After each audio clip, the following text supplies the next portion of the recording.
Chapter 3. Frank didn't land as much as get hurled. One moment rough hands were on him, the next he was airborne, then crashing down hard onto concrete.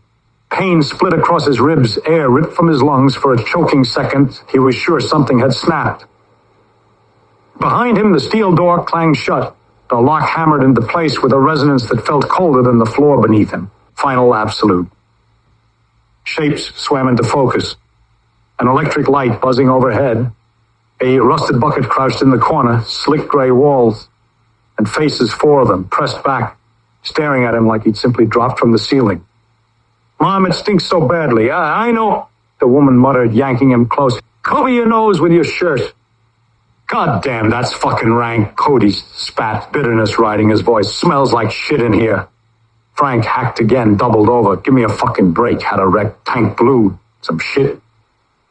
"Watch your mouth around my son," the woman snapped, her eyes cutting sharp. Frank's head jerked up. His laugh was raw, bitter.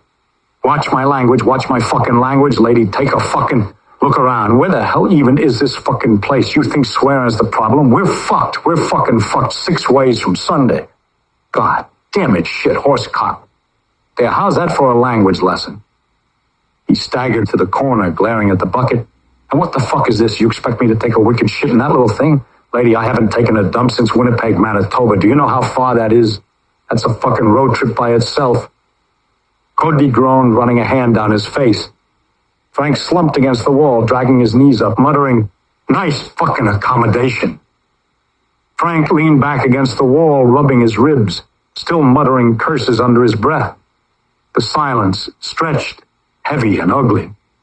The bulb overhead buzzed like a dying insect, shadows jittering across the damp wall. "All right," Frank finally said, his voice raw. "I'll tell you what happened. Since we're all fucking roommates now." He coughed, spat, and wiped his mouth on his sleeve. "I was on the highway, middle of nowhere, simply me and the rig. Then I saw it. A deer standing dead center of the lane, staring me down. Its eyes, Christ, its eyes were glowing. Green, not reflection from the headlights, green. Not normal. Like they were lit from the inside. Like someone shoved a goddamn glow stick in its eyes." Claire shifted uneasily, pulling Ethan tighter. "Don't," she murmured like she could keep the words from sinking in. And Frank pressed on, ignoring her. I hit the brakes, swerved, but it didn't move. Stood there watching me. Tires blew, rig flipped, steel screaming, glass shattering. Next thing I knew, I was hanging sideways, diesel everywhere. He touched his cut cheek and winced. Then came the raccoon. Cody frowned. "The fuck you talking about?" "A raccoon, ugly son of a bitch. Fur patchy, ribs showing through, eyes shining same as a deer. And I remember seeing someone standing there. Could only see the black shoes. Don't know how the fuck they got there so goddamn fast. Then the little bastard, it climbed right into my cab. Rattling like the fucking devil. Sounded wrong, not an animal noise. Shit made my skin crawl. Then it jumped at me faster than greased lightning. Claws in my face and everything went green. Simply green, like the whole fucking cab lit up." He shook his head, staring at the floor. "And when I woke up, I was in here with you, poor bastard." Nobody said a word. Frank dragged a hand down his face, smearing grime across his cheek. The scratches there burned under his touch, still tender. He looked up at them one by one, eyes red, grim, daring anyone to call him a liar. What did it sound like?" Eric asked carefully, his voice steady, but quiet. Frank let out a bitter laugh. "Sounded fucking wrong, that's what. Not a screech, not a growl, something in between, like it was trying to copy speech, but it couldn't quite pull it off. Wet clicks, shit rattling in his throat. Made my teeth itch." Ethan whimpered and buried his face into his mother's sleeve. Claire stroked his hair, whispering, "Don't listen, baby. Don't picture it." Frank ignored her. It was looking at me, right fucking at me. Like it wanted me to understand. Then it clawed my face and everything lit up green. Not headlights, not sparks, simply pure light like being swallowed whole. Cody shifted uncomfortably, arms folded tight across his chest. He didn't speak, but his eyes said what he didn't want to admit. Frank's story had gotten under his skin. Frank spat onto the floor again, shaking his head. "None of this is natural. Not the deer, not that raccoon. Nothing out there's human." For a long moment, nobody replied. The bulb buzzed overhead. Moisture dripped down one wall, darkening the cement. Finally, Claire's voice broke the silence. My husband, she swallowed hard. They dragged him away. I saw that glow too for a second. And then I heard him scream. Yeah, he said. Then you know it ain't bullshit, Frank remarked. Eric broke the silence, his voice low. What happened to him? Her lips trembled before the words made it out. David was my husband. We were headed west. Got lost somewhere between towns. The signs didn't make sense anymore, like they were pointing us in circles. Then we saw the lights, this place. She drew a shaky breath. They welcomed us. Too kind, too normal. And then they took him, said they needed him. Then the screaming started. It didn't stop for hours. Cody rubbed his jaw, pacing the few steps the room allowed. Jesus, that... He caught himself, eyes flicking to the boy. That's messed up. Frank snorted, dragging his back along the wall until he was sitting with his knees up. Messed up. Lady simply told you her old man got dragged off screaming while green lights cooked the fucking walls, and that's your word for it?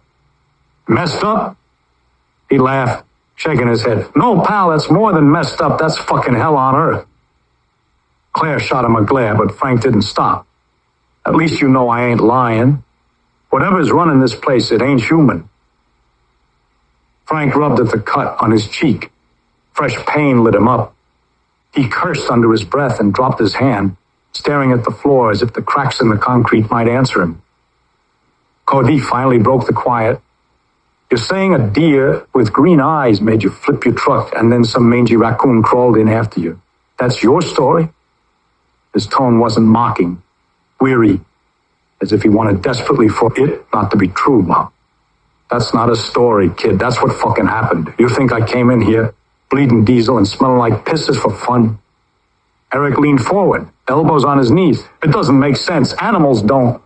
Don't what? Frank snapped. Don't glow? Don't crawl into a cab speaking a fucking language? Don't scratch a man's face open and turn the whole world green? Let me tell you something, pal. I was out on the road 30 years, seen my share of crazy shit. None of it like this. Ethan shifted against his mother, his small voice trembling but audible. It sounds like something from a movie. Claire silenced him quickly, pressing his head back into her chest. Don't think about it. Frank smirked through his pain. The kid's not wrong. Feels like something out of a drive-in nightmare. Except it ain't a movie. And nobody's getting up for popcorn. Cody pressed his palms against his eyes, exhaling hard. So what are we supposed to do then? Only sit here and wait for it? Frank tilted his head back against the wall, a bitter sneer tugging at his mouth. That's the fucking joke, ain't it? They don't want us dead. Not yet, which means sitting here might be the only thing keeping us breathing. Frank tipped his head back against the wall, closing his eyes for a moment as if trying to shut the room out. The bulb bled overhead, the resonance drilling into his skull. The glow, he said finally. His voice was low but steady, the tone that carried whether anyone wanted to hear it or not. It wasn't simply light, it wasn't headlights, it wasn't sparks, it was inside me. Felt like it was crawling into my fucking bones. Nobody spoke. Claire stroked Ethan's hair, though her own face was pale. Frank's lip curled. It wasn't some trick of the eye. I've seen headlights off haze, reflections off ice. This was different. This shit was alive. It filled the whole cab, soaked into me. When I came to, I wasn't on the road anymore. I was here.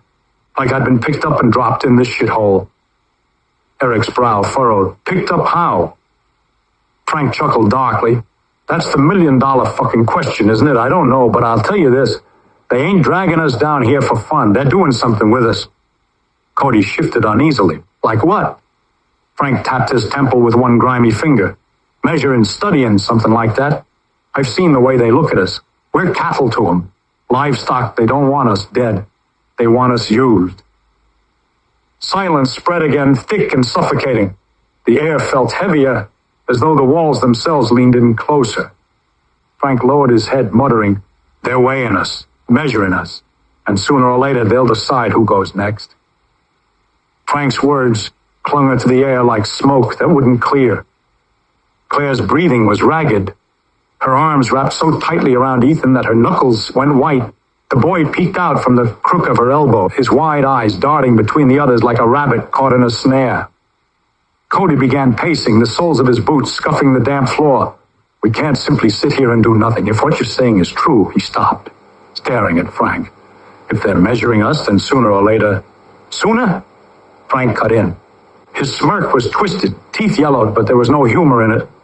That's the fucking word you're looking for. Eric leaned forward, elbows on his knees, eyes narrowing. So what then? You think we're simply supposed to wait, let them come through that door and pick one of us off like we're toys in a claw machine? What the fuck else you got a plan? Gonna knock on the door and ask really polite? Maybe write help on the wall in our shit and hope somebody drives by? Claire flinched, shutting her eyes tight.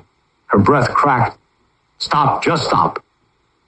Frank's expression softened for the briefest moment, guilt flashing behind his eyes, but then he shrugged it off, muttering, "Truth hurts, lady."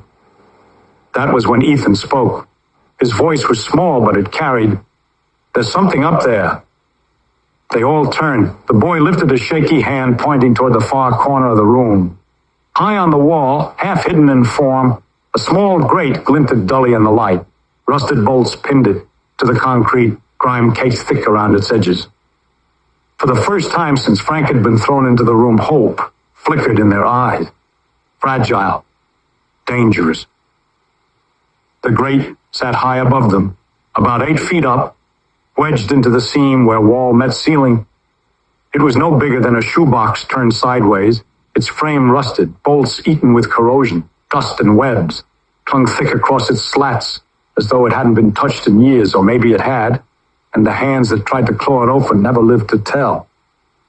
Cody squinted up at it, shielding his eyes against the wavering bulb. "Christ, it's small. A vent, that's all." His voice was tight, like he wanted to dismiss it before hope could take root. Frank stepped closer, his boots leaving greasy smears on the floor. He craned his neck, studying the grate. "Small's better than nothing. If it moves air, it connects somewhere. It doesn't matter how tight the fit. You can bet your ass it goes someplace." Eric tilted his head back, jaw working. "That's barely wide enough for a kid, maybe.